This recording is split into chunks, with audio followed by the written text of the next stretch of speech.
Hello, আমি তিতলি নিয়ে চলে এসেছি আরও একটা নতুন মিনি ব্লগ।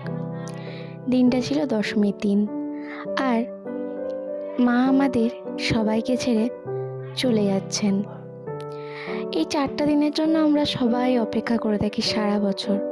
আবার একটা বছরের অপেক্ষা শুরু হলো। আমরা সবাই নাচ করতে করতে গাইতে গাইতে চলে গেছিলাম দোলা বিসর্জন করতে। এসে পড়ে কিছুক্ষণ ভাসান ডান্স করে রাতের দিকে আমরা গেছিলাম একটু প্যান্ডেল হপিং করতে। লাস্ট মিনিট একটা প্যান্ডেল বাকি ছিল বসুধার সাইডে, খুব সুন্দর মানিয়েছিল প্যান্ডেলটা, প্লাস মা দুর্গা আর শিব একসাথে ছিলেন, খুব সুন্দর প্যান্ডেলটা হয়েছিল।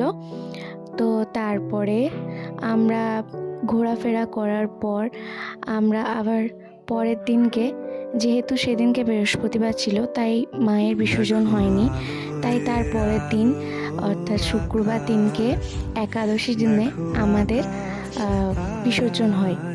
তো এখানে মা আবার চলে যাচ্ছেন, আবার আসবেন একটা বছর পর। তো সবাইকে জানাই শুভ বিজয়ের আন্তরিক শুভেচ্ছা ও ভালোবাসা। সবাই ভালো থাকবে। গুরুজনরা আমার প্রণাম নেবেন, আর যারা আমার থেকে ছোট তারা আমার ভালোবাসা নিও। তো এখানে বিসর্জনের পর সবাই নাচতে নাচতে বাড়ি ফিরে আসছে, কিন্তু এই পুজোর 4টে দিন কীভাবে যে পেরিয়ে যায় কিছুই বোঝা যায় না। যাই হোক, আজ এই পর্যন্ত, আসি, বাই। দেখা হবে অন্য একটা ব্লগে।